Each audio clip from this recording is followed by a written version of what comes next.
Good afternoon. Max Brantley with the Arkansas Times on Monday, May the 1st with news from Arkansas. First of all, the governor has declared a state of emergency for much of Arkansas because of flood and storm damage that occurred in torrential rains over the weekend. A lot of flooding, 5 deaths, trees down. One college in Pocahontas today canceled classes because of the threat of flooding from the Black River. Some of this flooding is going to continue, but the weather looks better today.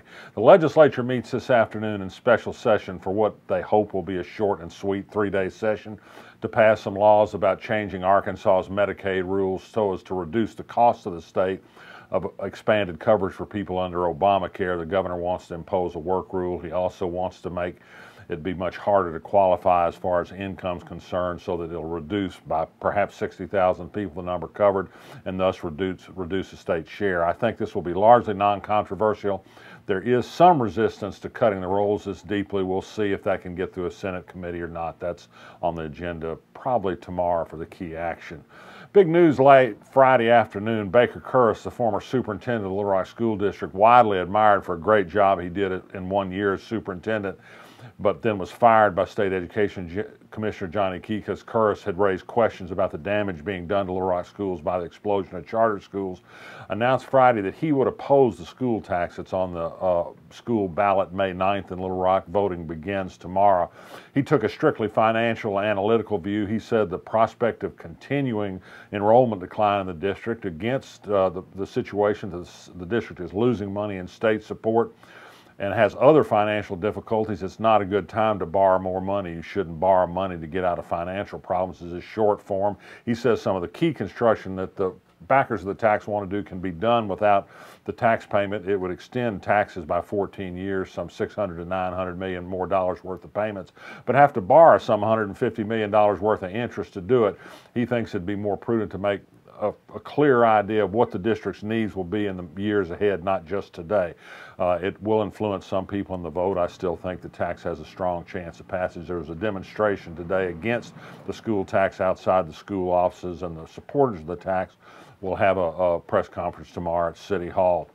In Mena today, 4 murder charges were filed and a man was arraigned, Brian Travis, in the deaths of 4 people in Mena: his girlfriend, 2 of her children aged 2 and 9, and her uncle, an older man. As yet, the authorities have not exactly said what led to this killing spree, but it's sure to have more attention. Donald Trump, what would a day be without Donald Trump headlines? He had his 20th golf course outing in 100 days over the weekend. He has admitted that the job was a little bit harder than he thought it was going to be. Who knows how much golf he'd play if he'd had more time.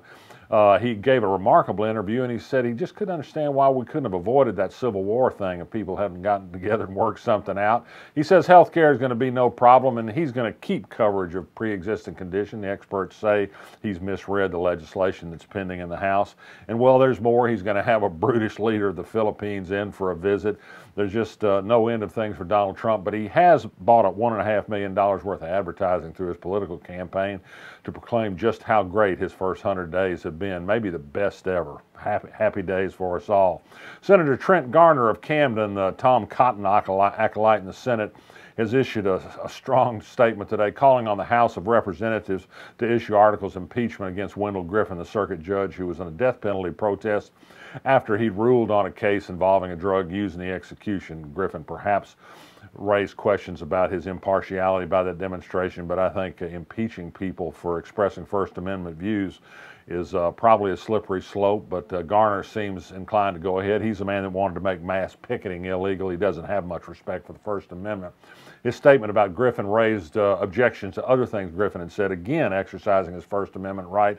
The Second Amendment seems a lot more important to Trent Garner than the first. Well, elsewhere, how about some happier news? There's a funny little group in Fayetteville that's printed up some cards, and they're passing them around in Fayetteville announcing that it is now the University of Texas Fayetteville in honor of all the Texans that enroll there now, some 27% of the freshman class, and henceforth it'll be the Razorhorns, not the Razorbacks, playing on the fields in Fayetteville. Well, it's a little bit of a pointed jab at the number of out-of-state students we get. Why not a little fun?